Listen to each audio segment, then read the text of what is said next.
From the arena to the front office, this is Scoreboard. This episode is powered by Swyftx, Australia's top-rated crypto exchange and proudly homegrown. Hi, it's Chris Titley here, and on today's episode of Scoreboard, the podcast, I'm joined by Katie Lynch from the Coast Suns AFLW team. Katie, thank you so much for being part of this series. Thank you for having me, Chris. Appreciate it. We're sitting here on Thursday, the 10th of July at 1:38pm in the afternoon. How's your Thursday been so far? Pretty good, Chris. It's not bad waking up here on the Gold Coast on a sunny morning. So I just cruised down to Sunny Boy Cafe in Mermaid this morning. A good shout out to them. Hello, Sunny Boy. Little shout out to them. No, they treated me well down there. I just rode the bike down there and met our player development manager down there this morning. So I had a little meeting with her. And then I just came back home and potted around with the housemates a little bit and hung out. So so far so good, can't complain. Excellent. And how's everything going leading into the 2025 season? I think it's starting you're starting your first game in Perth, I think it is. Yeah, I think we might have a season opener, which is huge. I mean, don't quote me on that, but I assume a Thursday night game would be the first one. Yep. So that's very exciting. But the lead-in's been... It's been great. It's been relentless, though, I have to say. A lot of change going on with our team this year. So I think the girls have just been adjusting to that, but at the same time, very much taking it in their stride, which has been awesome. Heaps of positive change around the club. So that's been good. And then individually, I'm just dealing with a couple of injuries at the moment, but I'm getting on top of them now at the right time. So that's awesome. Brilliant. And you speak of change. You're at the Gold Coast. You didn't start at the Gold Coast. You've only come to the Gold Coast last year, part of a 3-year deal. How do you find that transition to the coast, the coastal lifestyle? It was interesting, I have to say. I was very much excited for the move, but I was probably a little bit naive into the fact that it was very different from Melbourne and what I'm used to. So to be honest, it probably took me about 12 months to settle in up here on the coast. But very much feeling like I've adjusted, probably less in assessment mode now that I've had 12 months here. But yeah, really enjoying it now. What are the pros and cons against Melbourne? Look, I think the obvious pros are the elements. They're generally a bit kinder up here. That's one that sticks out. But I think just there's a little bit less going on in general, right? So you're kind of forced to slow down, which is nice, great. But sometimes just being a Melbourne girl, I find myself like getting a bit itchy and wanting a little bit more. So hurry up, people, hurry up. Yeah, come on, like drive faster. Like what's going on? And your love of football, AFL, where did that come from? You said you mentioned you're growing up in Melbourne, obviously the heart of AFL in Australia. Totally, yeah. So I think you kind of just said it all. I grew up in a footy fanatic family. So my dad's pretty mad Carlton. Sadly so for him, he's mad Carlton. Tough year for the boys so far. Yeah, tough. They got the Lions tonight, actually. You never know, but you just still never know. Is it the Gabba? No, it's not at the Gabba. It's I would be there if it was. But it's I don't know where it is. It might be Colonial. Is it? No, right. Not. Sorry, Marvel. It's Colonial. Marvel. What do I say? Marvel, of course. It's actually at Marvel. I was wondering where Colonial was. Yeah, that's right. I'm just rattling off old time sponsor names from the mid-90s. Yeah, I was going to say they need to pay you for that. Marvel Stadium, everyone. Tonight at 7:30, Carlton versus Brisbane. There you go. Yeah. Okay, that'll be interesting. I might talk to Dad after that. Might not, we'll see. Yes. So grew up in Melbourne, fanatical family. Yep. We digress for a bit. Yeah. Yeah. Fanatical family. Can kind of remember having football in my hand from when I was maybe 5 years old. I've got a couple of memories of joining in my brother's Oz kick sessions when he would have been maybe 6 and I must have been about 4 or 5. So, I remember I kind of just did what he did. My brother is a left footer. I'm also a left footer. So, I think I kind of just picked everything up from the family environment. And what was it about, or is it about AFL that you love and has, translated into a professional career? Yeah, good question. I mean, obviously, just it being part of my formative years is, an obvious kind of experience. But I think for me, the sense of community is probably what stands out for me. Coming through playing footy as a young girl, I was the only girl in the suburb who kind of played footy, to be honest. I was the only girl in the schoolyard kind of thing, but I don't ever really remember the people, all my peers kind of, and especially my teammates excluding me. So, I think that's quite a special part of football, and I've been lucky that was my experience early on. And now looking at where the game has grown in terms of pathways and teams and developments, you said you were playing with the boys, etc. Now there's girls teams starting from local clubs starting under 13 girls teams, etc. It's fabulous. You sort of like go, pinch yourself for where it's come from, but also there's a long way to go, right? 100%. I think that's very much my mentality. Is it's really important to reflect on the amazing positive change. I can see it when I go back to my junior clubs in Melbourne. When I get invited back to do awards nights and stuff, and there's so many girls running around, and that is a bit of a pinch me moment. But you're quite right. Like, I think there's such a long way to go with our competition, as well as continuing the participation rates. We know that girls still are dropping out at those late teens, and so there's a few areas to still address within that. But yeah, you're right. It is that balance of remaining kind of optimistic and understanding the prosperity of it, whilst also acknowledging the change. And Katie, when did you realise that you were pretty good at AFL and that you were having fun? And I suppose like going, actually, I'm just going to keep going and see where it lands. Another good one. Look, I always kind of was aware that I had talent, I guess. I was probably just like an internal feeling that I felt like I understood the game and all of that. But it probably wasn't until I started getting invited to, I guess, talent programs was kind of the introduction into kind of like the high performance kind of space, even as a junior. So I think once you start having those conversations with key figures, in the AFL, I guess that's a little bit of a tap on the shoulder that you might be doing a few things right. And in regards to high performance that you just touched on, then the level of like playing for fun and playing pretty good, and then rep teams, and then high performance. How have you transitioned into the high performance era? This is now a job. This is what you do, versus still remaining trying to have fun. Yeah, I'm still learning every day with that. It probably comes back to your previous question of like acknowledging where it's been, and also trying to push for more in the female footy space. I think having fun and enjoying what I'm doing, and being around my friends, and that real social aspect you get from footy is super important to me. And blending that, I guess, with the high performance is has been a challenge for me in the past. I think I'm definitely getting the hang of it now, especially as the competition evolves and we're moving towards this point of elite performance in an elite sporting environment. But it is a balance, and I think finding what works for you in that realm is really important. Do you reckon you found yourself a little bit more comfortable now that you've played 50 games, you've played a number of seasons in the AFLW, that you're going, this is good, I'm in the rhythm, as opposed to maybe early on in your career, you're like, I just need to prove myself a little bit? Yeah, 100%.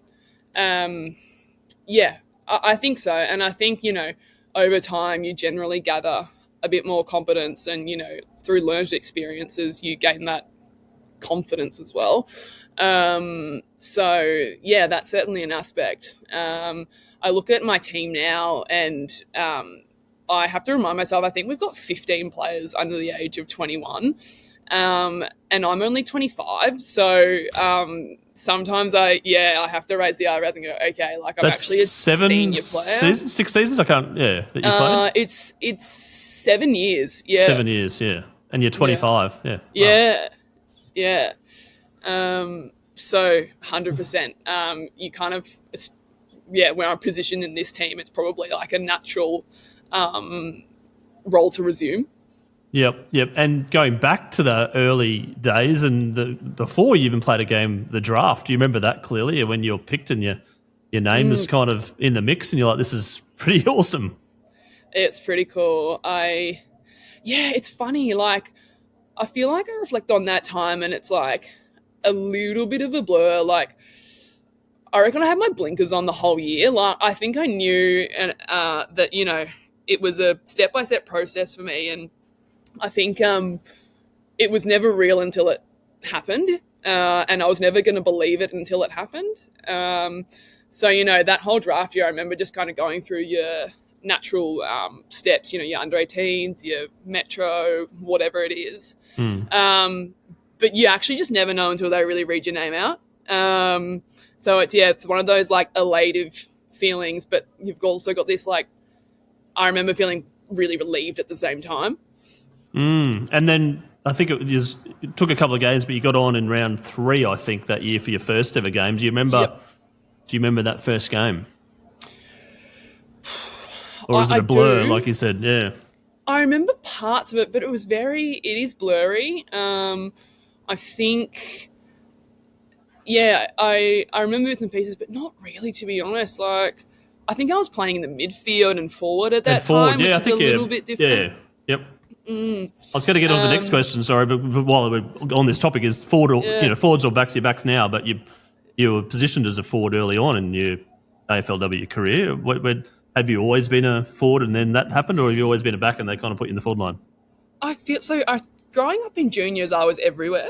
I'd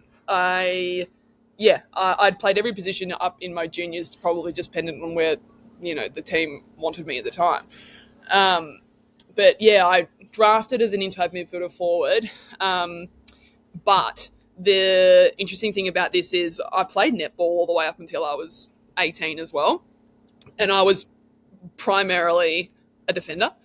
I was that GK GD, and so I think in my head, I think I knew deep down that I was naturally inclined to being a defender.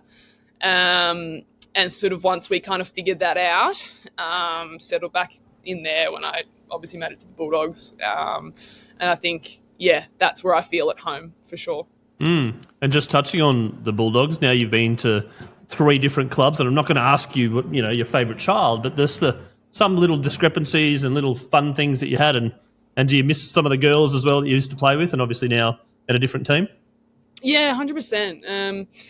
I still have a lot of close friends, particularly from the Bulldogs. So I think I was there from when I was 20 to 24. So, there's some important years, I think, when you're forming your identity and, socially, you kind of influence in that space. And, so I certainly have some really, really close friends who have come out from that environment, who I still talk to most days. I miss them a lot. And I think we had a really strong group at that team who were around similar age, a lot of similar personalities and beliefs. And it was probably one of the team's great strengths as well. So I certainly miss that down there, of course. And what about when you match up against them? How do you go? We have a bit of fun out there. I played them last year in a practice match, and I just remember talking to Alice Edmonds the entire time, just jibber-jabbering, chewing each other's ears off the whole time about probably everything and nothing at the same time. So I have a little bit of fun. I love those relationships that you can, still kind of see the irony and the humour in, playing against your best mates. So it's a beautiful part of the game, I think. Katie, I'm also interested to know what goes through your head during a game. Does your mind sometimes drift off when the games are maybe a tad slower, or you're not involved and you might be thinking about things, or you always kind of switch on and just always thinking about the game during the game? Yeah, I'm pretty game focused, to be honest. I can't remember many games where I've been totally distracted by external things. To be honest, I think I kind of have that that kind of wiring, I think, where I'm very task focused when something's important, and obviously to me in those 3 hours that's super important. And I can find myself, that sense of urgency kind of correlates and into this kind of direct focus. So generally, I would say I can remember a couple games where I was probably distracted with some external stuff, but generally speaking, I think I'm pretty engaged. Do you get nervous? Yeah, every game. And how do you deal with that? I have been tapping into the idea of nerves are actually the same physical presentation as it's just adrenaline. So if you can kind of reframe those nerves into energy or excitement in any way, generally that works pretty well for me. And it's actually just another energy source for me as well. And I'm just lucky that I actually get to exert it on the field. Yeah. It's an interesting way of looking at it. I haven't really sort of thought about the sort of like, they talk about positive energy and using the nerves for positive energy, which I get, but also like, this is just normal. This is away we go, business as usual. I'm curious to know, I've been chatting to a lot of coaches and they talk about the roles within the team, and what makes a good team is knowing your role within the team. But you also have to train individually as a player to upskill your own self and your own position. How do you balance that? It's a tough one. I think, it's, to be honest, from the coach's perspective, that's a really interesting one to think about. But I think from a player's perspective, being really clear on the team role is super important, and making sure you're adhering to that standard that's been set. But I think a lot of players, and especially early in their careers, probably forget that there's this large piece of self advocacy that they need to explore. So I think I'm still learning this, but I think I've definitely got a strong grasp on it now. But it's just figuring out what works for you, and also whether that's in terms of your strengths on field, as well as what might work for you recovery wise, how you enjoy spending your time off, what, for example, in leading into a game, what are you eating? Like, that's all really individual stuff, and there's actually no set standard as such. As a lot of nuance that I think players need to understand. So for me, it's just I tend to like to explore these things. So for example, this year I've been doing a lot of breath work in yin yoga, which I'm finding is really, really beneficial for me, which has been interesting, finding a lot of power in how important the breath is, and I can see myself translating it onto field and in training now. So down to a curiosity and exploration aspect, I think it's really important. Oh, for sure, 100%. I'm a bit of a I was a bit of a snorer. I have a CPAP machine now and a nose breathe at night, and it's just made such a big difference of breathing through your nose. I'm curious about how you like the time of day that you love the most to play, because then you have to think about meals and you have to think about eating and all these things that goes with it, and sleep the night before or sleep during the day, etc. What's your favourite time of the day to play, and how do you manage that day? I don't really enjoy waiting around to play a game. I find myself at times it's just a long time to not already play the game in your head. So if I can, like an afternoon game that kind of finishes at about twilight is probably ideal for me. Eating wise, that's pretty easy. You just got to nail your dinner the night before, breakfast, and then you're pretty much on your game day lead-in plan as well. So probably the Arvo game. Yeah, the night game's a little bit trickier because you probably have to have an earlier lunch or later lunch, but not too filling, I suppose. Not too filling, but then the part with the night games that I find frustrating is you can't sleep afterwards because you've got so much adrenaline, and you get home at 9:30, 10 later, probably 9:30, 10. And if you're a caffeine person, you've had some caffeine to get you through the game. Like, sleeping is really hard. Are you a coffee person? I am, yes. How many do you do? I'm 2 a day.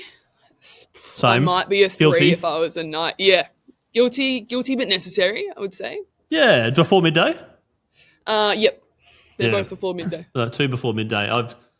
Every now and then you have an espresso martini, but that's at 4 o'clock on a Friday and there's no games involved. Yes, and they're in the off season for me. They're in the off season for you. Being a professional athlete is not a straight line of like glory and fame, etc. Because you talked about before you've had an injury and you've had a bit of a recurring injury. Do you want to talk about that and the mental side of things, the resilience that you're building up, but also the battles that you've had with injuries? Yeah. I think out of my 7 years, 8 seasons, I think maybe 6 out of my 8 seasons I've dealt with one or multiple injuries in the preseason. So I'm pretty familiar with that side of the game. Probably my most long-term and complex one was some Achilles issues that I was dealing with a couple years ago, which started in 2023. Essentially just had really complex Achilles tendonitis that I played through.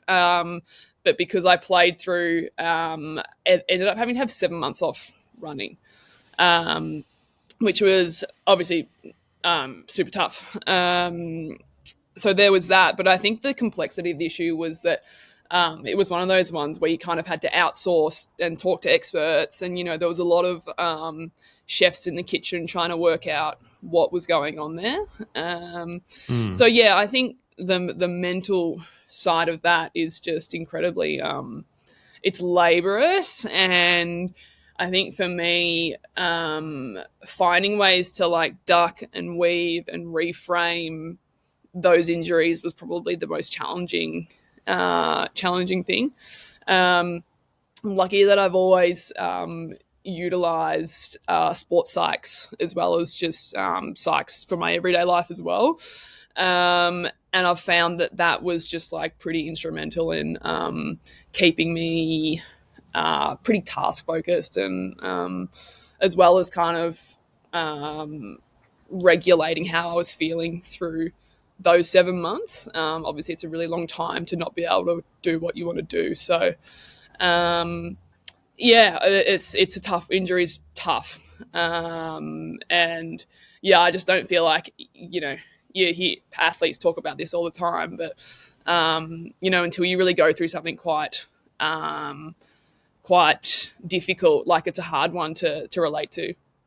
I've had a number of athletes that I've spoken to that have used the tools of a sports psych. Do you want to share maybe some of the things that have helped you get through it? There's been some breathing things that I've come across in some of the exercises, the mindfulness, the gratefulness, etc. But is there some things that stick with you that you're willing to share?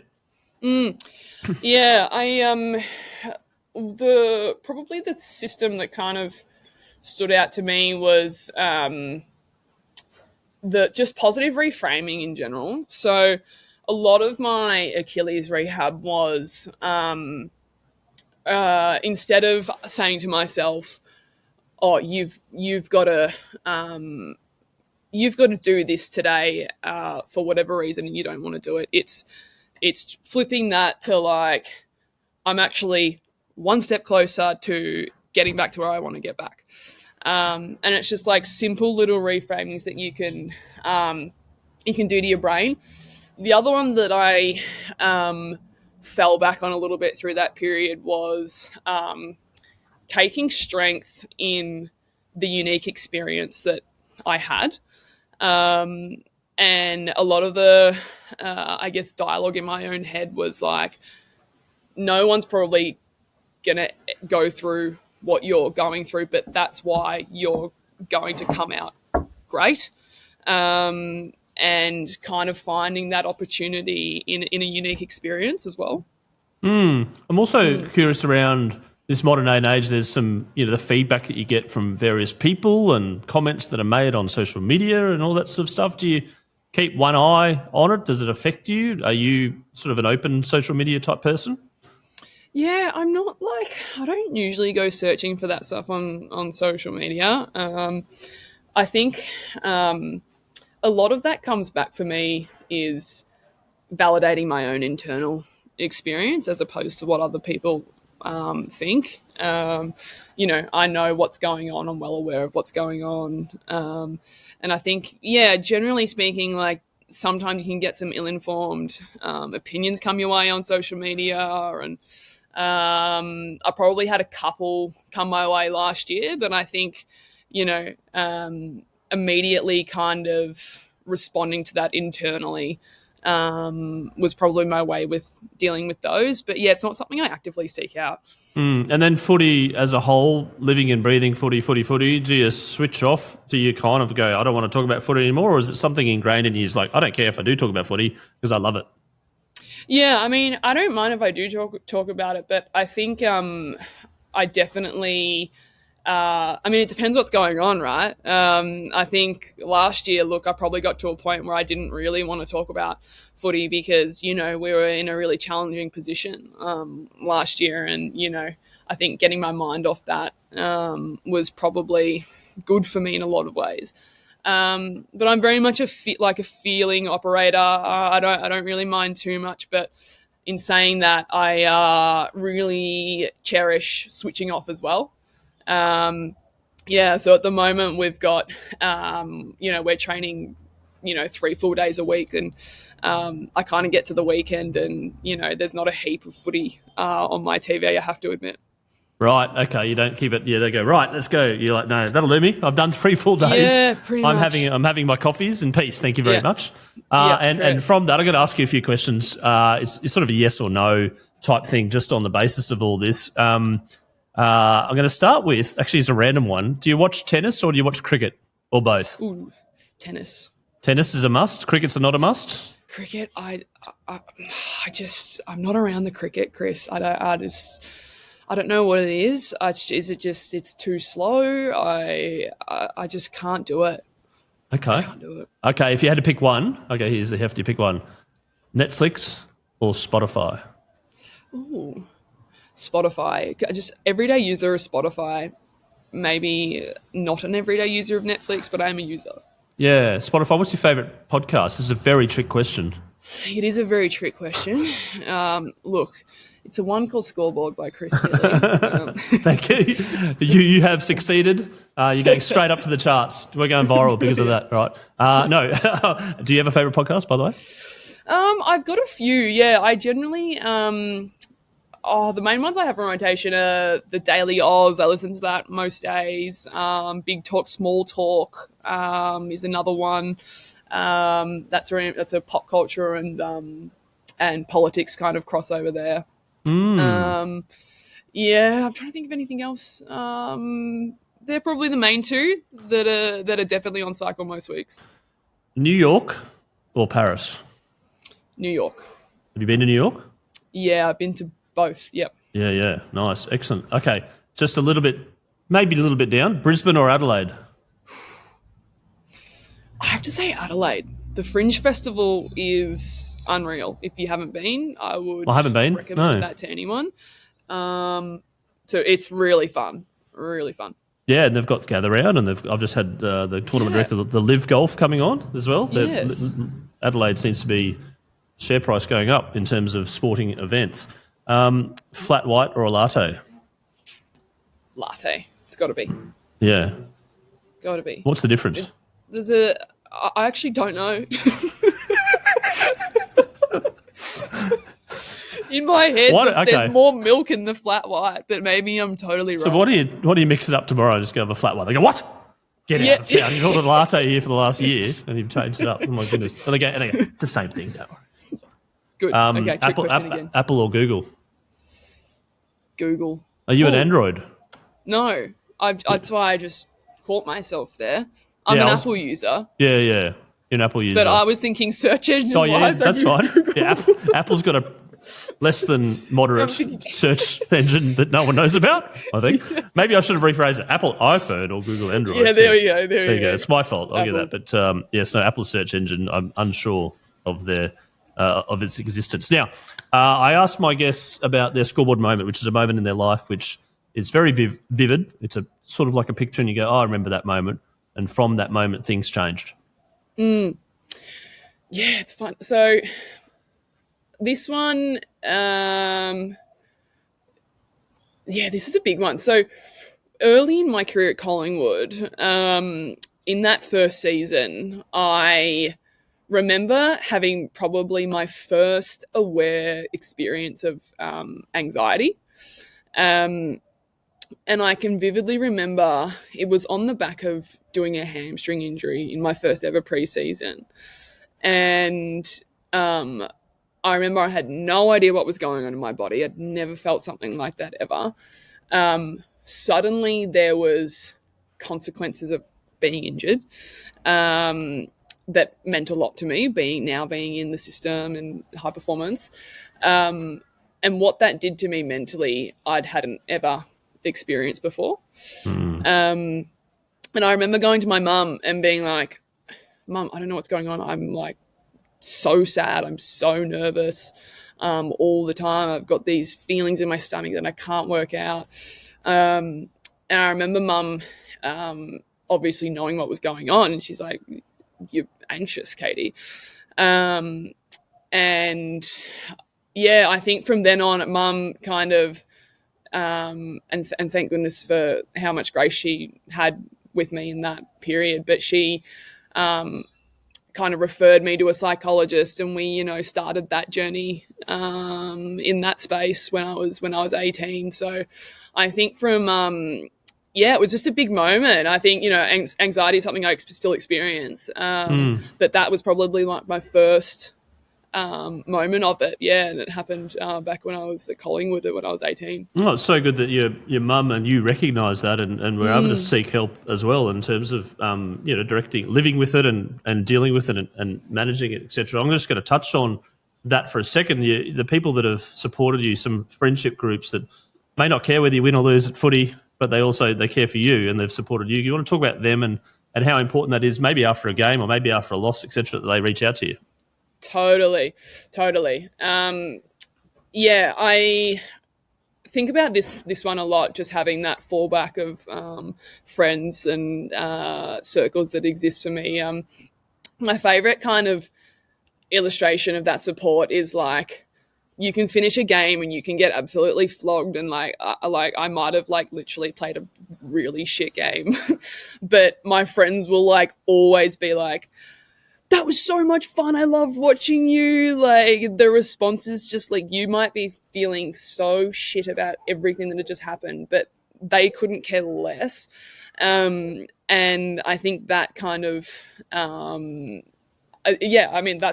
the true reflection of just support in general. Yeah, no, absolutely. And I think there's a fair few, a sign of a good friend is maybe a text, not necessarily when you lose, but a text message when things aren't going your way, and maybe it breaks the circuit a little bit of footy, that it's not life or death, I suppose. Totally. I think separating that it's just a game at the end of the day is I find quite a grounding thought for sure. What about goal setting? You a goal setter? Yes, I have been in the past, but it's funny, a lot of that's been ruined by injury. Oh, so some variables that come in and go, hold on a second. Yeah. You can't get there because you're not on the field, maybe. Yeah. So I remember a couple of years ago, I set a really distinct goal. And I think it was top 3 in the best and fairest or something like that. And I remember going into these sport, and I did this with the sports psych, and we mustered up this whole system and flow chart and whatever. And I remember we just got to the point where it was like, I know this is one of my Achilles seasons where I had to play through it, and we were just like, the goal's out the window. Like we just like put a line through it. Yeah, the lines through it. So I think I've had to like kind of goal setting. That's probably like the high end of goal setting for me. But I think in the last few years, goal setting's probably looked a little bit more different in terms of achieving little things, especially with rehab, have kind of been my kind of like covert goals that I've had for myself. So just the little things. Are you a list person as well?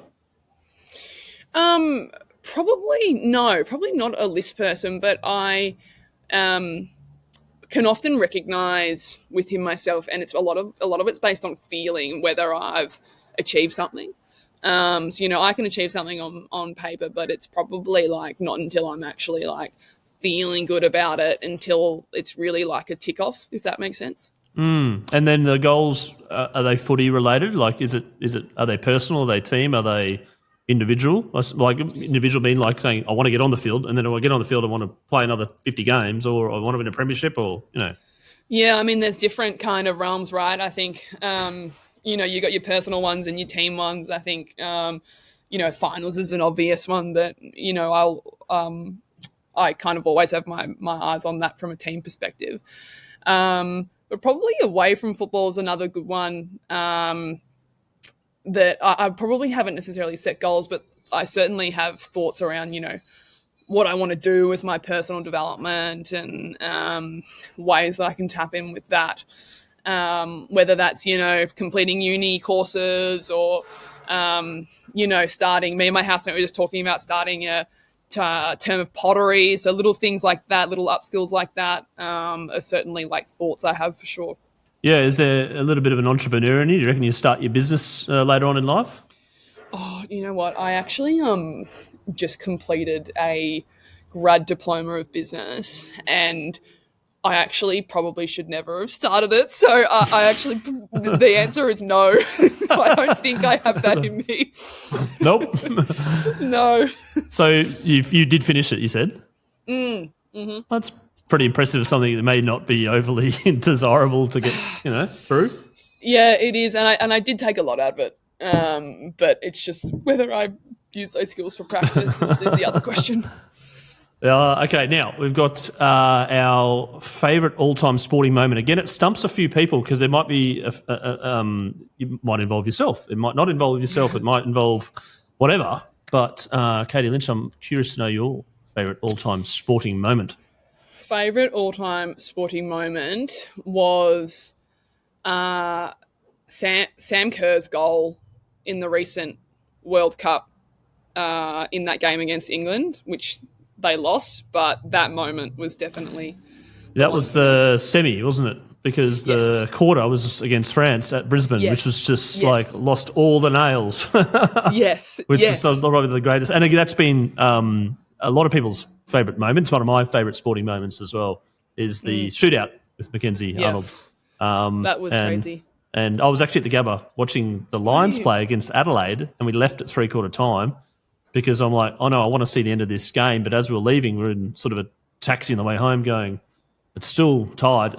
And we got home to our neighbour's place with like 20 people hanging around this TV cheering, and it was extra time. So we actually got three-quarters of a live footy game and then watched extra time and then the shootout, which was just like one of the highlights. It was such a wonderful moment to see them progress to the semi-final. It was an amazing moment. Are you a Lions fan? Did the Lions win? Can't recall. It was all Matildas that night, so sorry, Lions. Okay. And they were both in Brisbane, and that's why I left early as well, because they were both in Brisbane and there was you had to beat the traffic, I suppose. No, I just want to get home and watch the game. Now, Scoreboard, we're in our 90-something episode now, and it's great to finally have a partner and a sponsor, and that's Swyftx. They're an Australian-based crypto platform, and as part of that partnership, we've introduced a new segment called The Bucket List, and it's powered by Swyftx, and the little catchphrase that they've just released now is called Where Can Crypto Take You? So the bucket list is a sporting event that you would love to attend to in person that you haven't attended to thus far, and it's on that bucket list. Katie Lynch, what's your bucket list sporting event? think it would be, oh gosh, it's a great question. I'd love to go to a WNBA final. Right, so Sandy Brodella was one of our guests. She was the coach of the New York Liberty. Yes. So they won this year in Game 5. That would have been unbelievable to be there. Anyway, yeah. Well, yes, if you can send me Sandy's contact. Yeah, sure. Could, sort that out. She ended up becoming so popular that she ended up becoming friends with Jason Sudeikis, Ted Lasso. So, oh wow, there you go. Because he was a Liberty fan, and they're like texting each other. I'm like, you text Ted Lasso? Yeah, that's crazy. That's a pinch me moment. The WNBA is in full swing at the moment. Yeah, it is. I was watching a game yesterday. It was on the TV at training, and Sandy was on. It was the Liberty. Are you a basketball fan? A loose one, yeah. I watch a little bit of it here and there. I grew up playing it, but I think I just enjoy the contrast from what I do, small court, different movements, different plays. I just find that interesting to watch, to be honest. Yeah, and there's we're going to have an action-packed new WNBL season coming. We've got some new ownership. I've interviewed Victoria Denholm and Jenny Seeger, the CEO. It's going to be exciting.